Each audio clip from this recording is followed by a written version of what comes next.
Hi everyone, it's Serenity, and I'm so happy you're watching my video today. I was not going to do anything for the last couple of days. I actually haven't done anything, and something I felt compelled in some way to do a video because I'm now becoming addicted to doing these.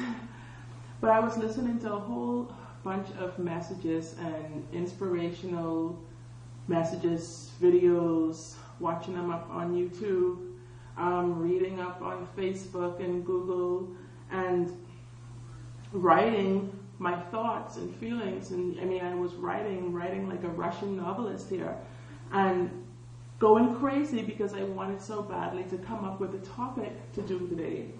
And now the thing about that is I didn't know what to do it about, what topic to use. Because the ideas, after watching and hearing all of these different other people's ideas, my ideas are swirling around in my head like at supersonic speed, and I'm like having difficulties now trying to figure out which topic I should talk about. I said it out loud. I was like, wonder what topic I should do today. Which one should I choose? And just as I said it, immediately the answer just came to my head. The answer is all of them that came to my head, basically. All of them that were swirling around. Just collect them in one spot and put them all together, piled into one. To me, it's always better to make a decision. When you're having trouble deciding, it's always better to make a decision than to just sit stagnant and not choose to do anything at all, because time is passing me by, and that's always been a part of my creed. So now, I'll just ramble a little bit about a little good bit of things that I would like to share with you all today that's on my mind, basically. The first of the things I want to talk about is the actual power of our minds. We have, of course, we know the ability to do any and everything we so choose. Whatever we put our minds to, we are able to do. And many of us underestimate this power that has been given to us by our Creator. We are an extension of God. We are a source energy. We are a part of all that really is. So why should we take this for granted? So many of us take this for granted. So many of us even waste it, and it's sad to see. Like today, I was wondering if I should put on makeup. I love makeup, and I was like, you know what? I'm gonna wear it because I want to, and it makes me feel good. I'm not hurting anybody, so I got myself all dolled up today, and this is my typical look, the little dark gothic kind of theme I like to go for, but sometimes I switch it up. And do what you want. I mean, that's the joy of life, doing what you want, not being forced by anyone else to do what you don't want to do. As long as you're not hurting anyone, or taking away from anyone, do as you will. And now, back to my topic of the power of our minds. It's something that disturbs me, thinking about exercising our minds, and that being reading. It's something that disturbs me when I'm reading, or people I know are reading, or people see other people reading. It's like they're trying to commit suicide in other people's head. What is the problem with reading? What is wrong with reading? I mean, you don't have to be a Harvard grad to sit down and enjoy a good book, right? But unfortunately, this is the way things are, especially in my country, especially with the men in my country, and of course, especially with my race of people. And I would put them together and say, especially black men. But, you know, it's sad. I know many black people, many black men and women enjoy reading, which I would give them a kudos because, of course, we know it's beneficial to our to our brain. It's beneficial to our knowledge, beneficial in growing our minds. It's getting those neurons firing at each other and stimulating, sparking our imagination, sparking our creativity, taking us basically around the world while sitting on our chair or our bed. You get to meet all kinds of people from all around the globe by reading. It improves your vocabulary, your cognitive ability. Of course, it's going to increase your ability to read, and it's going to give you a more exposed mind so that when you encounter people, you seem more intellectual because you have a broad range of things to talk about instead of the little life experiences that you may have had. And so this is what bothers me so much, and I wish I could see so much more of my people reading. And now the thing about it is, I don't want you to just read anything. I would say that what you read is just as important as reading itself, because what you read definitely matters. Your brain is like a reservoir. So if you think about a reservoir is to be filled with something that you would need later on, a storage, if you will. And our brain, thinking of it as a reservoir, is to be filled with knowledge and wisdom and experiences. So you can't expect to fill this water reservoir now, let's call it water, with sewer waste and expect to get fresh running drinking water to keep your community healthy. The people are going to die. The people are going to get sick. You're not going to survive off of the garbage that you put in the reservoir, the toxic waste that's in the tank. So you definitely need good, wholesome, inspiring, knowledgeable things that will grow you as a person, that will improve your outlook on life. And this is not the things that people choose to read on a daily basis, like all the garbage that comes on the news, all the silly reality shows.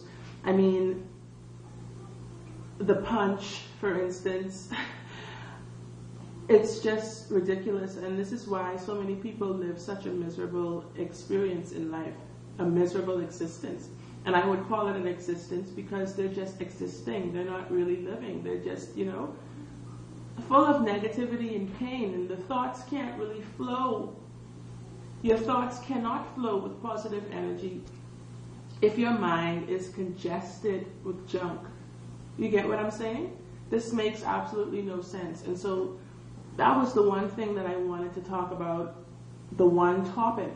And it irks me so much to see people who choose to stay, consciously choose to stay in one spot their whole lives. They don't seek growth. This is not what we are made for. The second thing I wanted to talk about is having optimism versus being a pessimist. And the optimist, we know, sees the opportunity in every difficulty, whereas the pessimist only sees the difficulty in any opportunity. Why should you choose to be a pessimist in life? There's so many good things that's out there waiting for you. Why choose to look at the bad? Why choose to find the bad? And some people have limited their abilities for so long, or their belief in their abilities for so long, that this is just them, this is just the normal way of life for them. And they find that finding faults with things is a good feeling for them. It makes them know that they're alive, I guess. As silly as it may sound, I don't get it, but they've taught themselves to see the bad, whereas optimists have taught themselves to see the good in things and to appreciate things. And usually the optimists try to express or to reveal, to expose the good things that they can see that are there, that are right in the front of the pessimist's face. But a lot of the times they don't want to be told anything. They don't want to see it another way because this is the way they enjoy doing things. They've fallen in love with this pain and suffering that has become their lives. And in talking about those points, I'm going to talk about complaining as well, because a couple of days ago, well, actually right up to like the day before yesterday, I was feeling kind of bad. You know, you don't stay in that positive mood for the whole entire day or for days on end. Sometimes you get into situations where you kind of get a little down and out, and I was like that. And I found myself saying something that I had to really realize afterward that I'd said. I made a complaint about something. I think it was like something related to money, or no, I actually need a monitor, a computer monitor. And I found myself saying, yeah, well, you know, whenever that happens, like, and I didn't realize it until about a minute after I'd said it. That's what I want to talk about for a couple of seconds here, is complaining. That it really makes no sense, because the time that you spend complaining about something, you really could be focusing your energy on making stuff happen, on doing something good, doing, you know, something that's going to get you closer to what you want, instead of just wasting time, precious, valuable time and energy complaining. And also, it is like you're actually spitting in God's face when you complain, because He's given you so much things to be grateful for, to be happy about, and to know that show you that you're on your way to goodness. And so when you start complaining, it's like you're really doubting it. You're really, you know, and I think He hears that also. Because when I think about it, like the story of the Israelites, who complained more than them in the Bible? I mean, nobody complained more than them. It's just a prime example of what I'm talking about. And even God got fed up with their complaining. And their complaining did not bring them closer to the promised land. It did not bring them to the promised land, because nothing was good enough for them. And this is something that I think about with our Bahamian people. It's even a popular saying that they say, you know, you can't please Bahamian people. And I've said it before as well. And when you look at it, the reason that's something people say is because, closer please, it's because when it's too cold, when it's winter time, finally here in this hot Bahamas, in this archipelago that's right near the equator, it's sweltering hot. When winter time comes, it's too cold. And we've been waiting on this like all year. And then when summertime comes, it's too hot. Like, they will find almost anything, I should say we, as a people, would find almost anything to complain about. And this is something that we really need to become more aware of and take control of in our lives, because things aren't going to get better unless we're grateful for what we have right now, unless we're happy about what we have right now, and become that light that shines into the darkness, that shines on someone else's life, that, you know, we don't know how we can inspire someone else by being grateful and thankful and optimistic and becoming more wise and knowledgeable. We don't know how we can help someone else in the future, or even today, even at this very moment, we don't know that. And so, you know, be ready, basically. And so when you shine this light, your shining of this light is going to now shine, so that when the opportunity comes around the way, what are they going to see? What is this opportunity going to see? This opportunity is going to see this light that's shining, that's radiating from you. And it's going to come your way, because you're shining this light. You're basically calling it your way. And I feel kind of good today. I mean, I feel good. Basically, I feel good. I wouldn't say kind of good because I feel good. I got up. I worked out this morning. I worked out for 55 minutes, which I haven't done in about 2.5 weeks because I was a bit lazy. And that's something that I'm learning to do now more often. I've been exercising every day for the past 2 years, and it makes me feel good. But I don't do it every single day because I don't have to, because I don't feel obligated to do it. Some days I just don't want to. Some days I don't feel like it, so I don't do it. Some days I have other things to do, so I don't do it.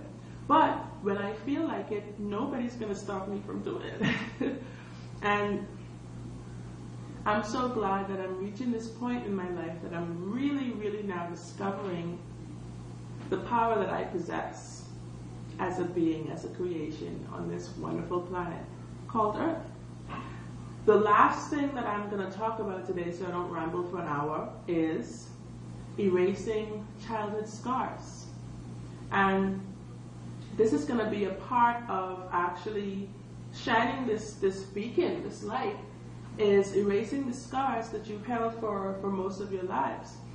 A lot of people have abandonment issues, entitlement issues, trust issues, control issues. I mean, the list is endless because of things that took place in their childhoods. And a lot of them are aware of what their issues are. And a lot of their issues are warranted. They are able to justify them feeling this way. But the problem is now that you're no longer a child, that you are your own adult, you are your own person, your own creation, your own being, your own creator. So you don't let someone else create for you now the life that you're going to live. You are the creator of this existence, of this experience, of this beautiful, beautiful thing called life. And as kids, there's so many people who want to input into our lives, who sometimes even indirectly input into our lives, and we allow them because many times we have certain other limited beliefs that kind of cause us or persuade us to accept the negative rather than the positive. And it could be, anywhere from your teachers, your coaches, your so-called friends in school, your classmates, your family, your parents, your siblings. I mean, basically almost everyone you come into contact with has some kind of input into your thoughts. And so now you have to realize that you are your own adult, that no one can decide for you. You are the ultimate decider of your life, of your destiny, of where you're going to go. And some people really have hurt us, and hurt us severely, some worse than others, and some people would argue that it definitely still hurts, that, some people have no idea how bad they've been hurt, and to which I want to say right now, get over it, because it only hurt because you allow it to still hurt. And if someone is still hurting you at this very present moment, then you need to get the hell up and do something about it. Call the police. I mean, go to counseling, get a divorce, or move out, get a job, whatever you have to do, you need to do at this very moment. And it's not to say that I don't care, that I'm being cold or heartless, because I really am saying this out of love for everyone. No one deserves to be in suffering, let alone self-inflicted suffering. So this is why I say we have to let go of these things of the past, because it is the past. And we are the decider of our lives. We have to be our own best friend. And the best friend only wants love for her best friend or his best friend. Only wants to see the best for your best friend. You don't want to see your best friend hurting. You don't want to see your best friend in pain. And so step outside of yourself and look at yourself and say, you know what? You don't deserve this. You can do so much better than this. I know your potential. I know where you can go. You can go far places. I mean, take back the control that you've given to these people or that person. Take the power back in your hands. Because now, here it is. The people who hurt you, you have to realize, I know you might want to punish them in some way by holding on to this pain and these scars, but in no way are you punishing them, my darling, because they've been punishing for a long time, and this is why they go around hurting people, because people who are truly happy, who are truly conscious and aware of the gift that we've been given, don't go around hurting people. So you know that they are already punishing. You know that you can let this go and move on with your life. And you will start to see things happening. You will start to live your best life right now, the moment you decide to do that. And let go of the blame and you know, just let it go. And you have to accept that you were wrong to a certain extent for holding on to the pain for so long. And it's not to say that you are wrong. It's just saying that the decision that you've made to hold on to the pain was a wrong decision, because any decision that makes you feel bad, that does not benefit you, is a bad decision. And sometimes we don't realize those until it's too late, until after the fact. And so you don't deserve to punish, you know. Of course, the person who hurt you may deserve to be punished a little extra, but eventually they are going to catch up, their deeds are going to catch up with them.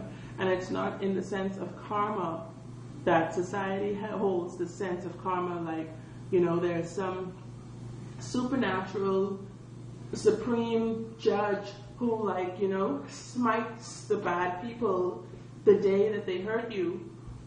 It's not like that. And I know that eventually their deeds will catch up with them, but it's only because of its inevitability. It's only because they have hurt people and put out this negative, stinking, rotten energy for so long that that's all they're going to get back, is stinking, rotten energy. So if you get what I'm saying, that's exactly what I'm talking about. That's the punishment that they're going to get. So it's not your job to even worry about it. You are the one who is the employer, who is the proprietor at the job. That's you. You are in charge. You know, you are the one who is in charge. And like I said, the whole thing is, you know, you're not a victim. Refuse to see yourself as their victim. Because when you go around trying to get sympathy from other people, that's the payoff that most of us get from holding on to these things. The payoff is getting sympathy from other people, having others join us in our pity parties and, you know, lamenting about all the pain and suffering we've had. Oh my gosh, you know, all I did was love him and he hurt me so bad. Oh my gosh, you know, I did my best every day and nobody saw it, nobody appreciated it. In fact, they actually came and took it all away from me. Stop. Because now all you're doing is making yourself the victim. Nobody really, really wants to be around a victim. People actually run away from victims because the energy that you put out there is like sucking theirs. It's like all you're doing is sucking, draining the energy from people. And this is what made me see that it makes no sense toiling and, you know, murmuring about the things that people have done to me, because those who know, great, they already know. I don't have to tell them. But the ones who don't know, like, I don't need to go around spoiling everyone else's energy with the bad that happened to me, because everyone has bad things go on for them. And being a victim is just not cute, darling. So I refuse. You know, if we start to cleanse ourselves of the thoughts that we have and recreate them with good ones, good things, wholesome things that empower us, that, you know, push us, propel us forward, you know, we will start to realize who we really are. And this is what I want to see for so much of my people, so much of you, so much people around the world who are stuck in this rut mentally. I want us to start to see the strength and how awesome we really are. Some of the greatest people in history, I mean, even today, have suffered inconceivable pain. I mean, people have done terrible, terrible, horrific things to them.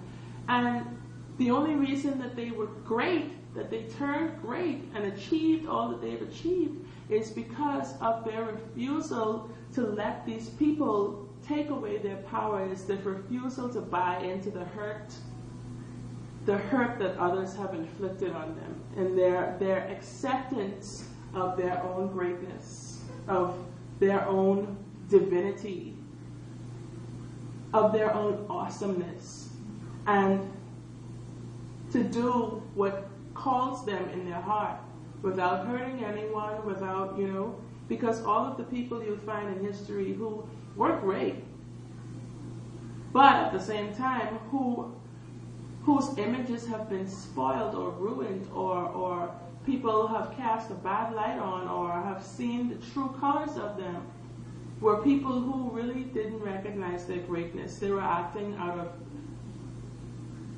from the ego, out of limited beliefs. People like Hitler, they weren't great, they weren't leaders, they were master manipulators. That's what they were. They were able to lie and deceive people and kind of put a cloak over people's eyes as to what really was going on in their heads. These are not the people I'm talking about. I'm talking about the great people who walk this earth, people like Christ. I mean, the biggest example I could say right there.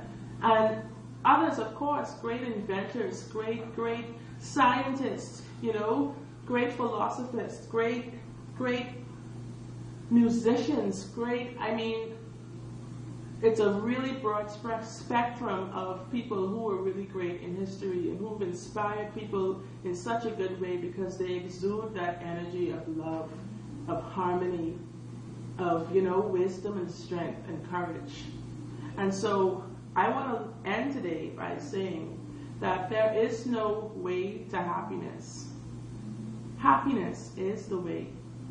And I've heard this before, but until you start to be happy, you will never understand what it really means. It means that happiness comes from within.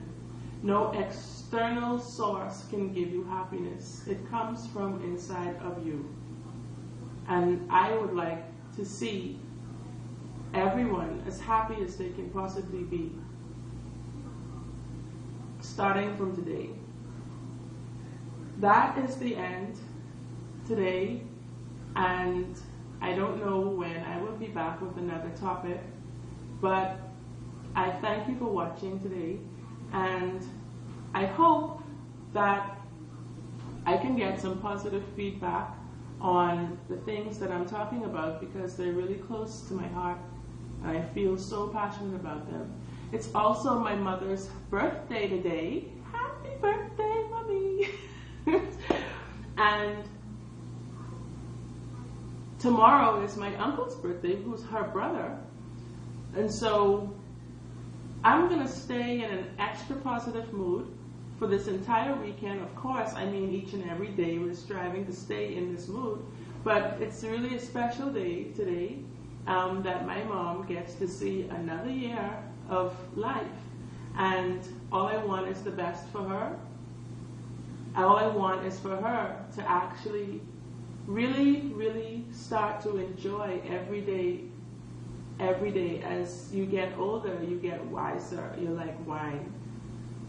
So, once again, thanks for watching my video today, and peace and love until next time. Bye!